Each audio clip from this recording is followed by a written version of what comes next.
L Shaddai என்ற வார்த்தையே நாம் மறுபடியுமாக அவருடைய நாமத்தை இன்னும் அதிகமாக தெளிவாக தெரிந்து கொள்வதற்காக ஆண்டவர் நமக்கு கொடுத்திருக்கிற வார்த்தை எல் ஷடாய். எல் ஷடாய், எல்னா நமக்கு தெய்வம் நல்லா தெரியும். எல் ஷடாய்னா என்ன அர்த்தம்? அப்போ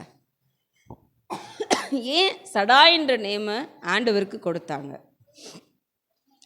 எபிரேய பாஷையில் சடாய் அப்படின்ற அந்த வார்த்தைக்கு நிச்சயமாக ஒரு அர்த்தம் இருந்திருக்கும் இல்லையா? அதில் ஷட் அப்படின்னா ஒரு அர்த்தமும் ஷடாய் அப்படின்னா ஒரு அர்த்தமும் பிரிகிறது. சரிங்களா?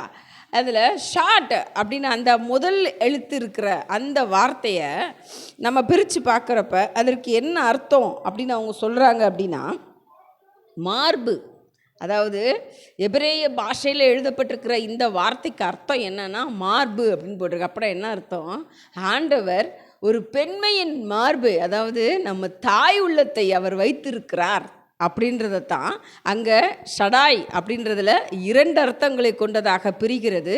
அதில் ஒரு அர்த்தம் அவர் தாய்மை உள்ளம் படைத்தவர், அவர் மார்பகம் உள்ளவர் அப்படின்றதையும், மறுபடியுமாக எல் ஷடாய்ன்றது சேர்றப்ப அதற்கு சர்வ வல்லமை உள்ள தேவன் அப்படின்ற ஒரு அர்த்தமும் ஆண்டவர் கொடுக்கிறார். அப்போ ஆண்மை உள்ளவரும் அவரே, பெண்மை உள்ளவரும் அவரே, பெண் போன்ற தாய்மை உள்ளவரும் அவரே, தகப்பனை போல நம்மளை தாங்குகிறவரும் அவரே அப்படின்றத தான் ஆண்டவர் எல் ஷடாய் அப்படின்ற அந்த நாமத்தின் மூலமாக நமக்கு அறிவிக்கிறார்.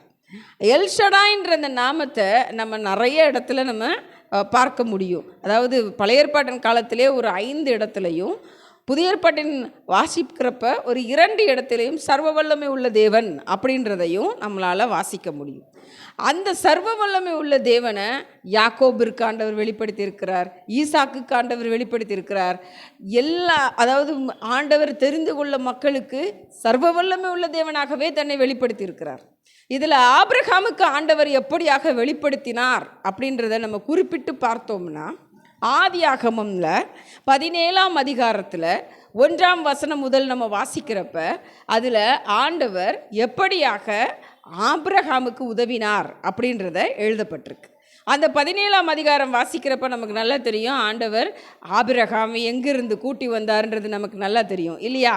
அவருடைய 75வது வயதில் ஆரான் தேசத்தில் இருந்து அவரை கூட்டி கொண்டு வர்றார். கூட்டி கொண்டு வந்தவர் தன்னுடைய 86வது வயசில், ஆபிரகாமின் 86வது வயசில் ஆகாரோடு இணைந்து ஒரு குழந்தையை பெற வைக்கிறாரு. அந்த குழந்தைக்கு தான் இஸ்மவேல் அப்படின்ற ஒரு பெயர் ஏற்படுது. நமக்கு அந்த சரித்திரம் நல்லாவே தெரியும். இஸ்மவேலை ஆண்டவர் ஏற்றுக்கொள்ளவில்லை. இஸ்மவேலோடு ஆகாரை பிரித்து என்ன செய்கிறாரு? ஈசாக்கு பிறந்த பிறகு அந்த தேசத்தில் இருந்து புறப்பட்டு அவங்கள மறுபடியுமாக வேறொரு தேசத்துக்கு பிரித்து கொண்டு போயிடுறார்.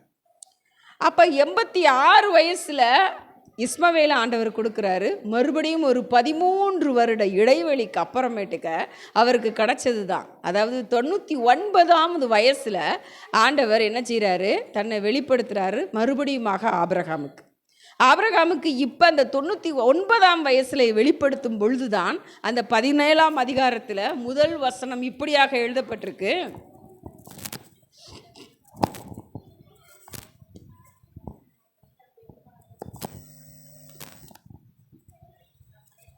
ஆபிரகாம் 99 வயதான போது கர்த்தர் ஆபிரகாமுக்கு தரிசனமாகி, நான் சர்வ வல்லமை உள்ள தேவன், நீ எனக்கு முன்பாக நடந்து கொண்டு உத்தமனாயிரு. இதுதான் ஆண்டவர் ஆபிரகாமுக்கு கொடுத்த வாக்குத்தத்தம். எப்படி இருக்கணுமா? உத்தமனாக இருக்கணுமா. அப்போ ஆண்டவர் என்ன செய்வாராம்? சர்வ வல்லமை உள்ள தேவனாக வெளிப்பட்டு அவருக்கு சந்ததியை கொடுப்பேன்னு ஆண்டவர் வாக்கு கொடுக்கிறார். 17ஆம் அதிகாரத்தில் 1ஆம் வசனத்தில் இருந்து 5ஆம் வசனம் வரையும் நம்ம வாசித்தோம் அப்படின்னா, 5ஆம் வசனத்தில் இப்படியாக எழுதப்பட்டிருக்கு, இனி உன் பேர் ஆபிராம் எண்ணப்படாமல் நான் உன்னை திரளான ஜாதிகளுக்கு தகப்பனாக ஏற்படுத்தினால் உன் பேர் ஆபிரகாம் எனப்படும் அப்படின்னு சொல்லி ஆண்டவர் ஆபிராமை ஆபிரகாமாக மாற்றின அந்த வசனமும் அதில் தான் எழுதப்பட்டிருக்கு. சர்வ வல்லமை உள்ள தேவனாக தன்னை வெளிப்படுத்தின ஆண்டவர் ஆபிராமை ஆபிரகாமாக மாற்றுகிறார். சரிங்களா? இந்த ஆபிரகாமுக்கு தான் ஆண்டவர் சொல்லியபடியே தனது 100வது வயதில் ஈசாக்கை கொடுத்து ஆசீர்வதித்து சந்ததியை பெருகச் செய்கிறார். அவர் மூலமாகத்தான் இஸ்ரவேலின் ஜனங்களை ஆண்டவர் உருவாக்குகிறார் இல்லையா? தன்னுடைய சந்ததியை உருவாக்குறதுக்கு ஆபிரகாமை தான் ஆண்டவர் அழைத்தார். ஆபிரகாமுக்குத்தான் யாரை கொடுக்குறாரு? ஈசாக்கை கொடுக்கிறார். அங்கே தான் ஆண்டவர் சர்வ வல்லமை உள்ள தேவனாக தன்னை வெளிப்படுத்துகிறார். இப்போ நம்ம இந்த சர்வ வல்லமை உள்ள தேவன் அப்படின்ற அந்த அர்த்தத்தை பார்த்தோம். ஆண்டவர் எல்ஷடாயாக இருக்கிறார்ன்றதை பார்த்தோம். ஆபிரகாமுக்கு எப்படி உதவினார்ன்றதை பார்த்தோம். இதில் ஒரு ஹைலைட்டான ஒரு வார்த்தையை மாத்திரம் நம்ம மறுபடியுமாக யோசித்து பார்த்தோம்னா, ஆபிரகாம் எப்படி இருக்கணும்னு ஆண்டவர் சொன்னார்? உத்தமனாக இருக்கணும்னு ஆண்டவர் சொன்னார். எனக்கு முன்பாக உத்தமனாக இருன்னு ஆண்டவர் சொன்னார். இப்போ நமக்கு முன்பாக வந்து நிற்கிறார் ஆண்டவர். நமக்கு முன்பாக வந்து நிற்கிற ஆண்டவர்கிட்ட நம்ம வரம் கேட்குறோம், ஆண்டவரே என்னை ஆசீர்வதிங்கன்னு சொல்லி. அப்படி ஆசீர்வதிக்கிறதுக்கு ஆண்டவர் ஒரு கண்டிஷன் வைக்கிறார். எனக்கு முன்பாக நடந்து உத்தமனாயிருன்னு ஆண்டவர் சொன்னார்னா அர்த்தம் என்னதாங்க? எனக்கு முன்பாக நடந்து அப்படின்றதுக்கு ஆங்கில விதத்தில் ஒரு எழுதப்பட்டிருக்கிற பதம் எப்படியாக இருக்கிறதுனா, வாக் பிஃபோர் மீ, எனக்கு முன்பாக நட. ரெண்டாவது, உத்தமனாயிருன்றதுக்கு அங்கே ஆங்கில வேதாகமத்தில் பிளேம்லெஸ் அப்படின்ற ஒரு வார்த்தை இருக்கு. Walk before me and be blameless அப்படின்னு சொல்லி எழுதப்பட்டிருக்கு. அப்படின்னா என்ன அர்த்தம்னு ஆராய்ச்சி பார்த்தோம்னா தெரியுது, ஒபீடியன்ஸ் டு மீ அப்படின்னு சொல்லி.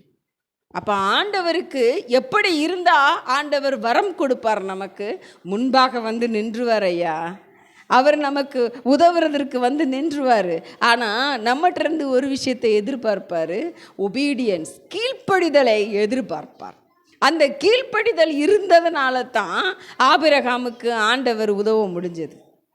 அதனால தான் ஆபிரகாமின் மூலமாக ஆண்டவர் சந்ததியை பெருக்கினார்.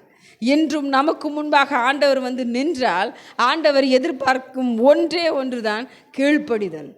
ஆண்டவரே சொல்லும் அடியேன் கேட்கிறேன்னு கீழ்ப்படுகிற பொழுதுதான் நிச்சயமாகவே தேவன் நமக்கும் வரங்களையும் வல்லமைகளையும் கொடுத்து ஆசீர்வதிப்பார். நம் சந்ததியையும் ஆசீர்வதிப்பார். நம்ம ஆசீர்வாதத்தை பெற்றுக்கொண்டோம்னா நம் சந்ததியாரும் ஆசீர்வதிக்கப்பட்ட சந்ததியாகவே நிச்சயமாகவே வளரும். ஆண்டவரிடத்தில் நம்ம அந்த ஒபீடியன்ஸை, அந்த கீழ்ப்படிதலை கற்றுக்கொண்டு கற்றுக்கொண்ட அந்த கீழ்ப்படிதலை நாம் ஆண்டவருக்கு முன்பாக செய்யும் பொழுது நிச்சயமாகவே அந்த ஆசீர்வாதத்தை பெற்றுக்கொள்வோம்ன்றதை உறுதியாய் பெற்றுக்கொள்வோம். ஆமென்.